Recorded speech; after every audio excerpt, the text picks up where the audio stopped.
What's up guys, today's unboxing is this brand from iFootage. It's the Shark Slider Nano. I've seen a couple of these reviewed on YouTube, and I wanted to get one myself to test out.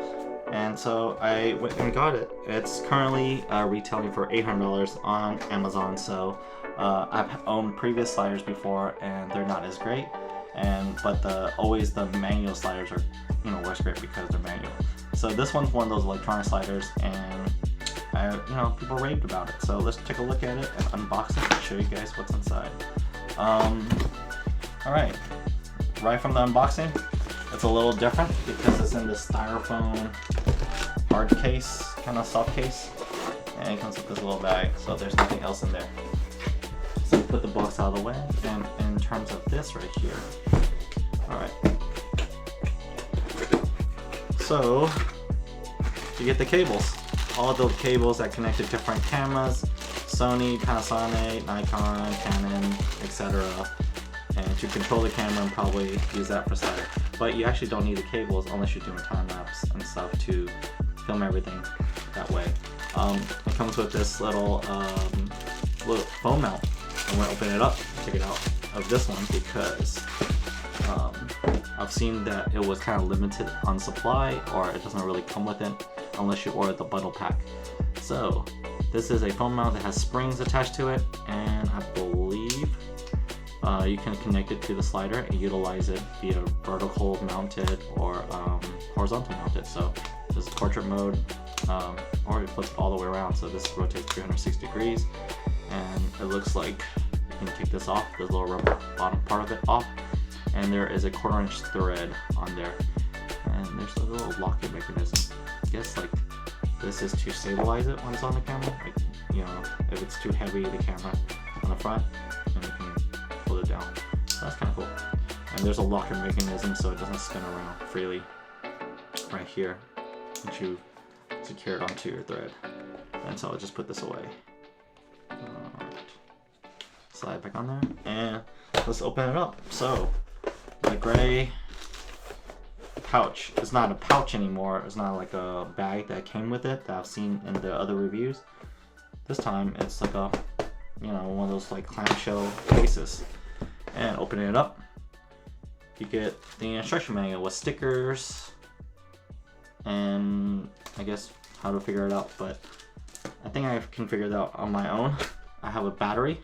It's a 4400 milliamp battery from the brand iFootage. So it's like the medium size of the Sony NP batteries. It's an MP750 F750 battery. I currently have other batteries that are Sony brand as well. This is a 2400 milliamp battery. I have two of these in the pack in another version, but this one probably won't fit on there. This is another Sony one. This is the NPQM91D. It works for other things, but I don't think it will fit on there because different sizes means the slot holds differently. Little silica thing, and we'll take the slider out, and that's basically it. I see. Let's take this out and put it on the table. We'll move the box out of the way. In terms of the slider itself, I think you have to have the battery mounted to the slider. So and let's see what else we got. You have this thing right here. Oh, cool. So this kind of moves like this, and I think these little dials are resistance to how smooth they can move back and forth. There is a 1/4 or 3/8 inch thread with 2 1/4 inch on the side, so you can probably mount it securely when it's on a tripod. And I guess I can loosen this up. Hopefully this will make it easier to move around. Yeah, slides easier. There is some little dials on the corner of this side, but not on the other side. So for leveling it out onto the table, so you can dial it, and it'll put out that screw on the corner. I believe, let's see. Yeah, so lock it in. So it looks like it's pretty balanced already. Then my table's flat. There's a little dial right here, and you have to push it down to lock it in place. And once you lock it in, this doesn't move at all. So when you're traveling, make sure to lock it in. It doesn't move at all. And so, first off, let's kind of take off the sticker. Alright, let's put it onto the table. Okay, And just pull off this thing. And in terms of the little, from what I've seen, it comes as a 3/8 inch, but you can mount a 1/4 inch. It's a 1/4 inch thread within the 3/8, so it's built in so that you don't have to put on an extra screw on there to change it to 1/4 inch to 3/8, so it's built into that. And you can actually mount the camera directly onto this if you wanted, but I think for what people recommend is to use it like a fluid head on top of it. So I have 2 fluid heads. One is this giant big one, and yeah, just like I have a giant footage. I don't know what the brand this is, I forgot, but I think it's Kingjoy. And you can use this fluid head to mount it on top of it, and this uses a 1/4 inch thread, so you can actually just put it in, or take out this 3/8 or this 3/8 converter and mount it that way as well.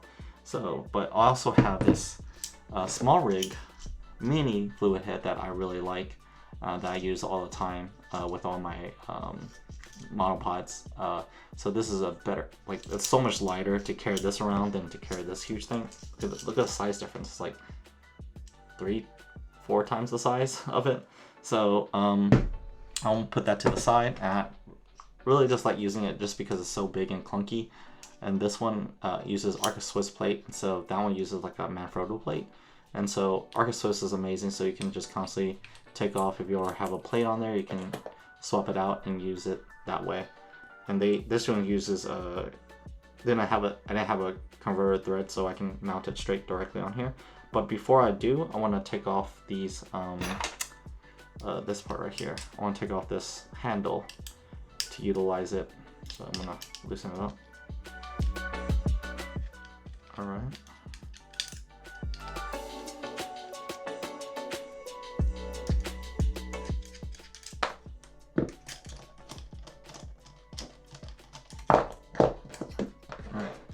So I have that handle taken off, and I'm gonna screw it in here.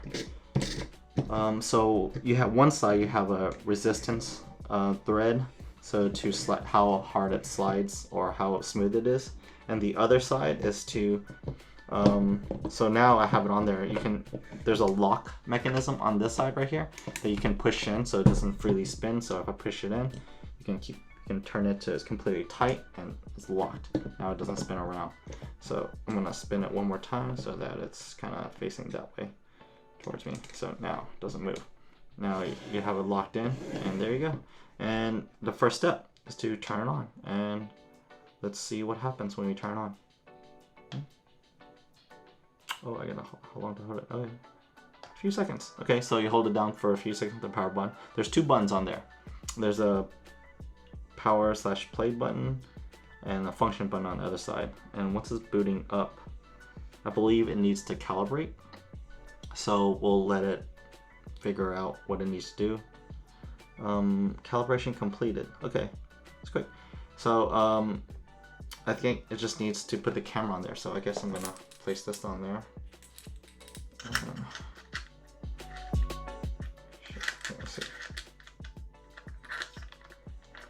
So what I want to do is put what I've read is that you need to put this camera, the center of gravity needs to be as centered as possible. So currently I'm using this 2470 on this Sony body. So I want to bring it back as much as I can and mount it on there.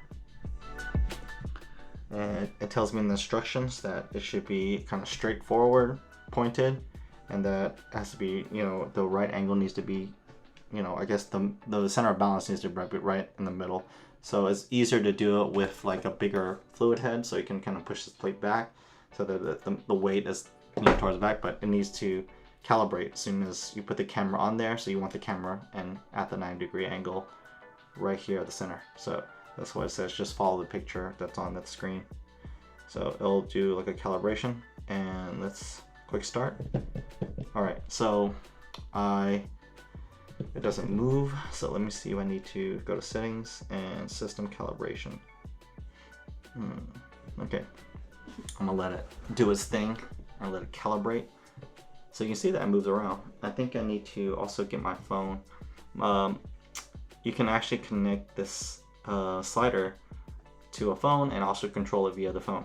And if you use a tripod, you get an extended length when you're using the slider, because on this slider you can only move it from here to here, but on a tripod you kind of double it, because the way it's made, similar to my other electronic slider, is that you can move it from one side and you can move it back to the other side based on it's, you know, because it can just slide one in, whereas the center of gravity goes from here to there. So yeah, that's how it works. So while this is calibrating, I'm gonna be right back. I got my phone and I downloaded the iFootage app. Let's see where to go. So it's called the iFootage Moco app, and you look for the Shark Slider Nano so you can connect to it, and you can actually allow Bluetooth, and it will turn on your Bluetooth and then it'll connect to the slider. Once you're connected to the slider, you turn on the Bluetooth again, and it's next. And I can use smartphone or use camera, because when you use smartphone you can do time-lapse videos, stop motion, focus and zoom, manual set key, and check your media library. I guess when you use a camera you can do only like 4 of those, like time-lapse video, stop motion, manual set key, rocket control. So that's kind of cool. So so if I wanted to, let's say, pan the camera, I can pan the camera towards my camera like this. I can slide it actually left and right. I can pan and slide at the same time. So you can set your points on the phone app. Like let's say I want this is to be A point, and I want to slide it over here. I'm gonna turn the camera that way as B point. Right here, let's stop it right there. As B point. And let's say I want my time. Oh, this is time lapse mode. I gotta switch it off. Oh, sorry. Use camera, video mode. Okay, cool. Let's switch this to B mode. B, and then turn this to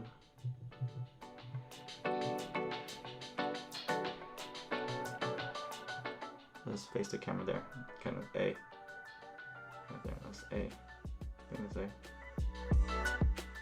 Cool. Okay. I guess that's good. I have the time. I'll set it for 10 seconds. Let's see. Whoa.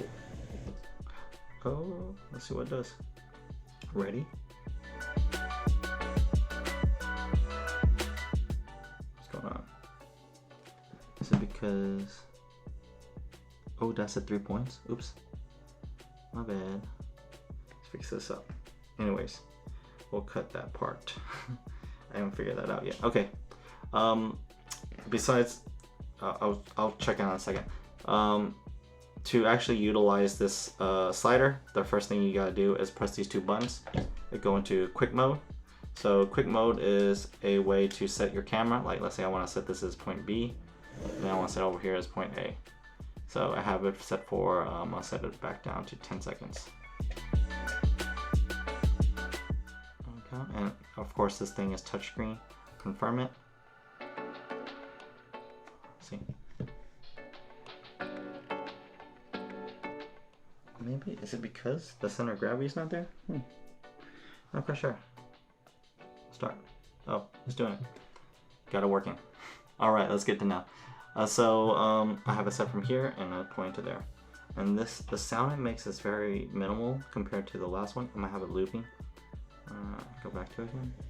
And this is in 10 seconds, so I'm gonna set it faster so you can see it in action more. You don't want to use like this speed in action, but we'll have it continue. So it'll just go from here to here and back and forth. So that's the quick start guide. Of course, I think I was in the setting of what's called time-lapse mode, so I need to get out of that and figure this out. Okay, connect via Bluetooth on the Nano using the camera. All right, now I think it is now connected via the same thing, so I can pause this. How do you exit this? I'm gonna exit this first. Exit, sure. All right, and let's do this. So of course I can control it. Let's turn the camera all the way to the left. I'm gonna turn it this way. It's a little slow. Alright, I'm gonna turn it left. I'm gonna click on A, point A, and then I'm gonna slide it to the right. And I'm gonna turn it this way, all the way to the other side. This is kind of cool actually. You can control it with your phone, which is kind of cool.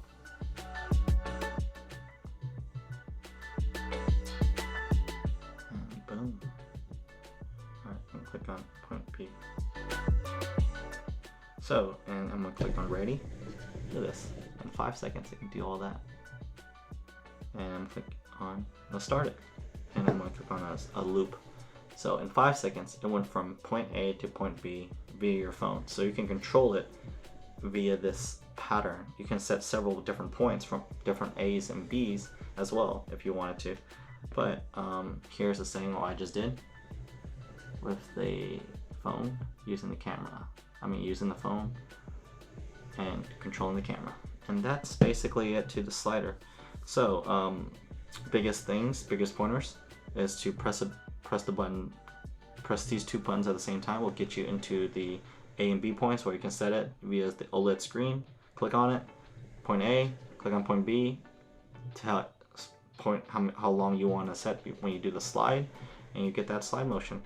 And before I do the next thing I want to do, okay, so you can't move it because you'll hear that vibration saying that like, hey, don't move me, because it's in this mode. So to get out of the mode, hit this quick, so now you're able to control it.